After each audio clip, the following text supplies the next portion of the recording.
Got it. It always says that, recording in progress. Yeah. How are you? Yeah, I'm not too bad, thank you. Not too bad. Melting a little bit, but there you go. How was your weekend? Really good. Hot, but really good. We had two. So I got my first, 2 agility wins towards grade 6. Yay! And another agility win for the IFCS for 2023 points. Yeah, that's exciting. Isn't good weekend. How about you? Good. Yeah, it was good. Yeah, well, I went to RBA, had some really good results.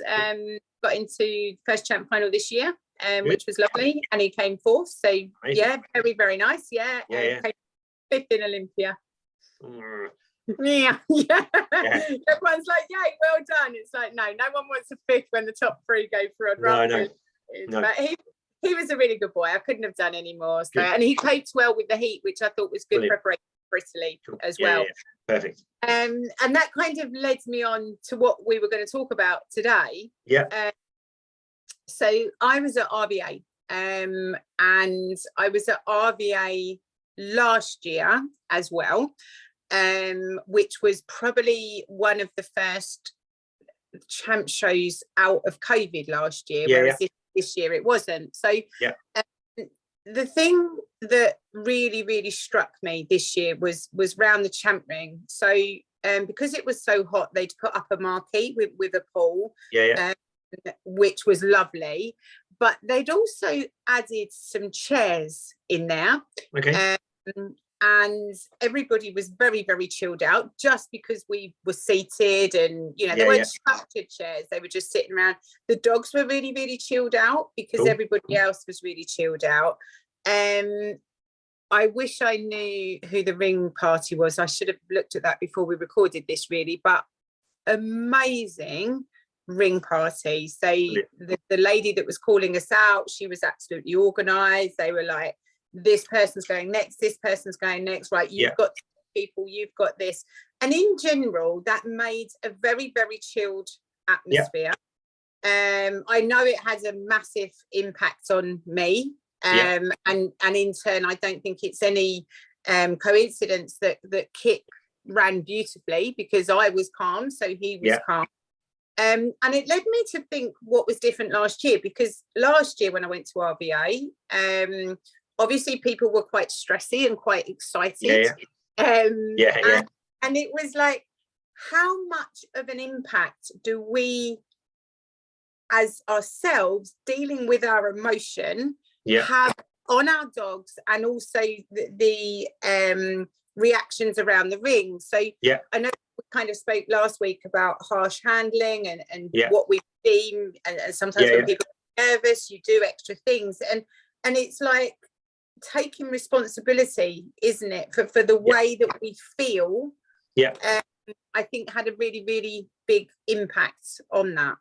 I do a lot about that sort of stuff, because obviously I do a lot of sort of Reiki and energy and different things, healing wise, and all that sort of stuff anyway.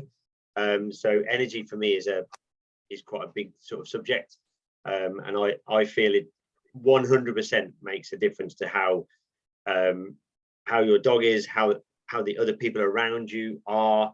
So if you find yourself in around, let's say, a negative group of people, then I generally find that my agility and my runs are negative at that point.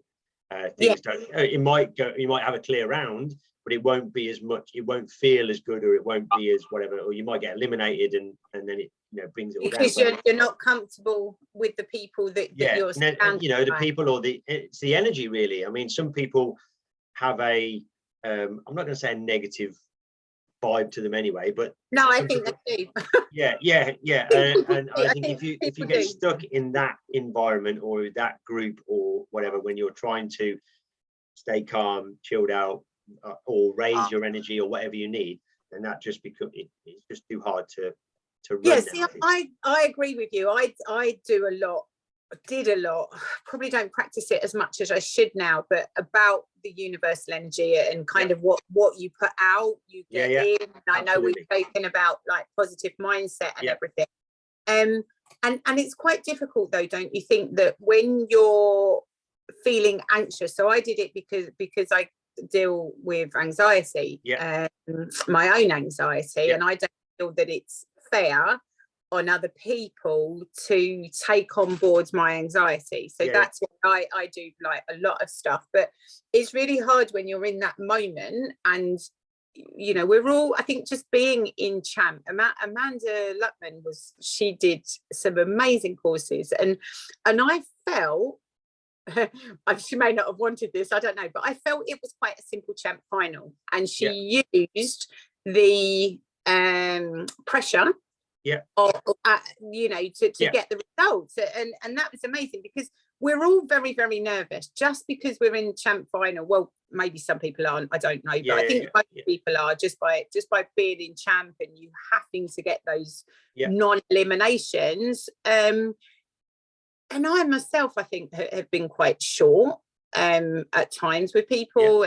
I know I say to my clients, just leave me alone. Just read my face. If I've got that face on, don't come and talk to me. But it's like, it's everything, isn't it? Just by, you know, and I don't want to kind of put too much on ring parties or anything like that, but just by them being organised. And Amanda saying she even put on Facebook that she had a square that she'd put their reward in as they came out, so that you knew where it was straight away. No one was in that square, and that made such a massive difference. I know, and I think we spoke about this before in other episodes, when I've said about things like champ finals and the grand finals and all the different sort of events that you go to. When it is organised like that, our performance, well, mine definitely, our performances are so much better because of the process you're going through to get into the arena anyway, or the ring at that point.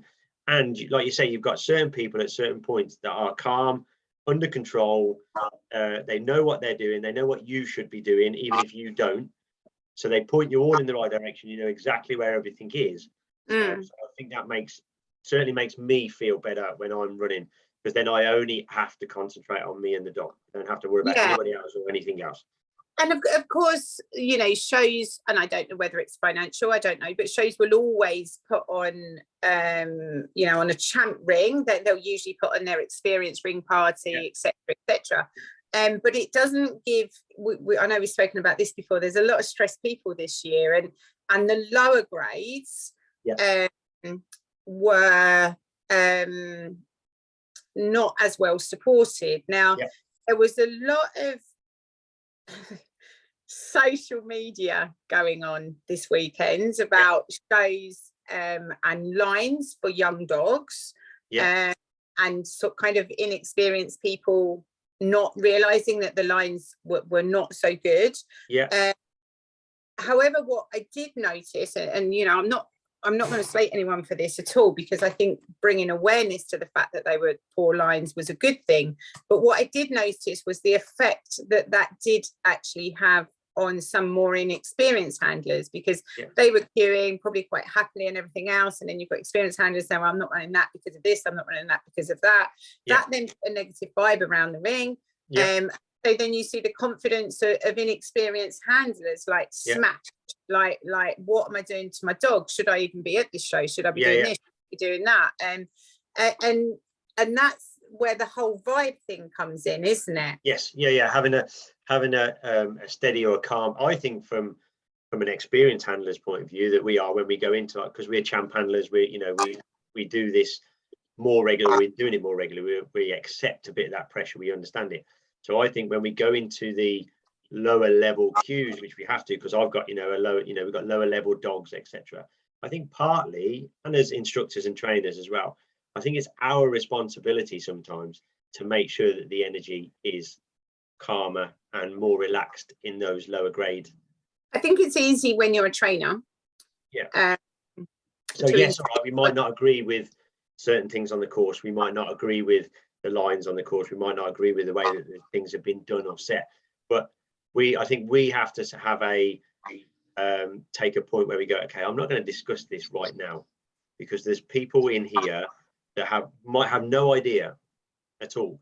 And then if we stress them out 2 dogs before the run, it can cause a So I guess it's like taking personal responsibility for the way that you conduct yourself. The way that we conduct yourself, and that's not necessarily from a trainer or a top handler, anybody really. Anybody, isn't it? Yeah. So if you're in a queue and you're feeling a little bit negative, or there's something there that you don't like or whatever, just step away. Get out of that situation for a minute. Go and think about what you're about to say, do, whatever that is. I know we get stuck sometimes in the heat of the moment. We do things which we spoke about a little bit on the last episode with the harsh handling. But I think we're in a point now where people need to just step away for a second and go, is it worth saying? Yeah, there is that saying, isn't there? That is that if it's something's not, you know, So if it's not important, is it worth? If it's not worth saying, don't say it at all.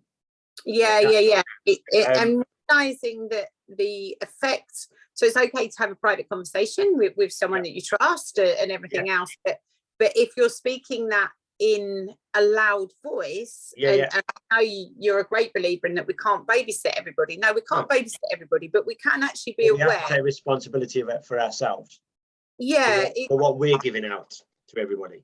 So the angle that I wanted to, it's going to have an impact on other people around you, but I kind of was also thinking of the impact that it had on the dogs as well. So Kippy, since coming out of COVID, has shut down a few times on me in a very, very crowded environment. I am working really hard with him because of Italy and everything else. And he was so much more responsive because I was calmer, he was calmer, everything was calm. And coming from a behaviourist point of view as well, I know that when I deal with stressy people and anxious people, I'm more likely to get an aggressive dog. Yeah. So it kind of led me to think about the way that things, we've had these conversations about harsh handling and in particular dogs running out of the ring. Yeah. Even that, it's kind of like, how should we be handling this situation? Because the person whose dog has just run out the ring or ran into the ring, gonna be mortified. 99% of the time they're you get the odd person that doesn't care, doesn't give a shit, but most people do. And things happen. All right, it does happen, seems to happen more regularly now, but I still think that's a big social media thing. I think, yes, dogs are running from ring to ring sometimes, but we know about things more now because we've got social media, where I think I've seen dogs running in and out of rings, not regularly, but it does happen, and it has happened before. Yeah, going off piste, and maybe we can make a note of this. I do think that dogs are struggling because of lockdown. I think we are getting more of it, and even experienced handlers' dogs. But like you say, if that's happening to you for maybe the first time, or it's never happened before and your dog's ran off, or another dog's come into the ring or whatever, at that point, having a row about it right there isn't going to help. Even being told, like, do you know what I mean? I remember it's not going to solve anything at that point. No. As annoying as it is when a dog runs into the ring, I can see both parties of that point of view. And the other thing is I think 90% of people beat themselves up. The more I talk to people about mental health, we all beat ourselves up. We are our own biggest critic. Even the most confident of people that come across so confident are our own biggest critic.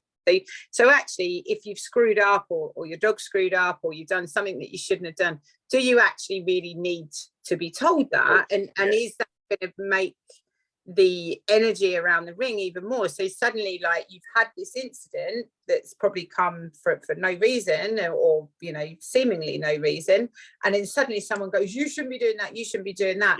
Every single person in that queue is then going to come down a few levels in their energy, aren't they? And I'm not really saying I'm a big smiler, and I'm smile at people and everything else, but there's only a certain amount of smiling that you can do sometimes. Especially if you're like 1 or 2 dogs to go before you get on the line, you're getting prepared, and then all you can hear in the background is noise and arguments or whatever that's going on.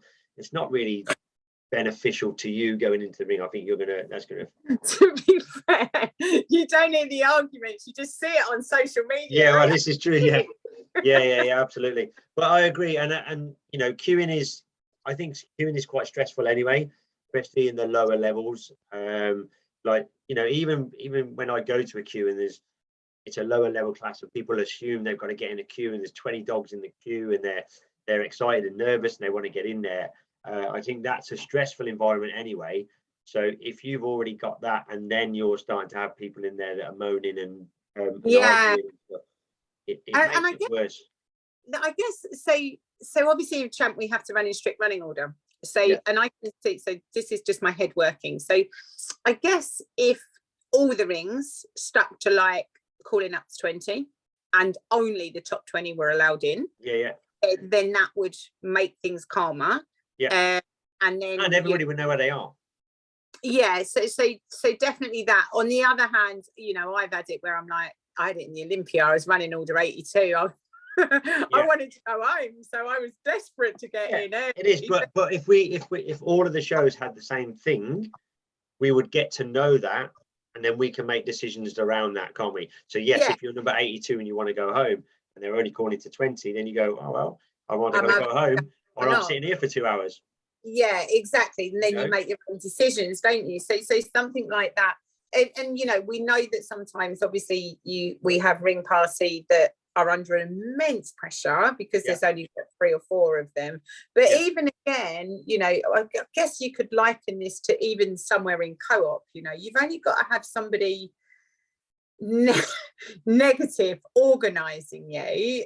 And it gets you back up. So you're in a queue and you get this job's worth, like, I don't mean at agility shows, I'm like talking about Sainsbury's or something, and they're like, leave it alone. You know, all right, you know, I only want me to pay for my ham. And then the energy around it. So sorry, I've also gone off piece here. Going back to the dogs, that would then have, you know, you're like me, you have this big thing about universal energy. That would have a negative impact on our dogs. Yeah, 100%. Yeah, I agree, and that's why with my dogs, when I'm queuing, I always scope out the queue anyway, see how long it is, who's in there, what dogs are either reacting or not reacting when they're in the queue, all of those sort of things. So, and if I have to join that queue, I'm fortunate enough that I can get, you know, there's Becky and myself, so we can pick and choose. So I might say to Becky, can you do me a favor? Can you go and queue there for me? And I'll come over in a minute. So I can step away from that quite happily. I know some people don't have that advantage, but it is sometimes about, you know, you walk to the queue, you can see it's getting a bit stressful or getting a bit sort of reactive or whatever, and just walk out, walk away and say, I'll be back later. I don't need to be. But I don't think, again, you know, taking responsibility, I don't think some people would do that, you know. Or even say to the person in front or behind you, I'm going to step out for a minute. I'll be over there behind that tent or whatever, and I'll drop back in when we get closer to the ring. I've done that before, particularly in the heat. You know, I want to put my dog in the shade. I'm just going to step back over there. I don't need to be standing here. And obviously this weekend with how hot it was, you know, people's tempers and, you know, moods are going to be a little bit sort of fraught anyway, because everybody's getting hot and bothered. Say that. I wonder, and this has just popped into my head, how much of the calmness was because we were faced with adversity, because it was hot. So I mean, it's not an extreme adversity, but when you think about it, right, when during COVID, right, especially the early days, everybody was really nice to each other, weren't they? You know, the whole world was nice to each other.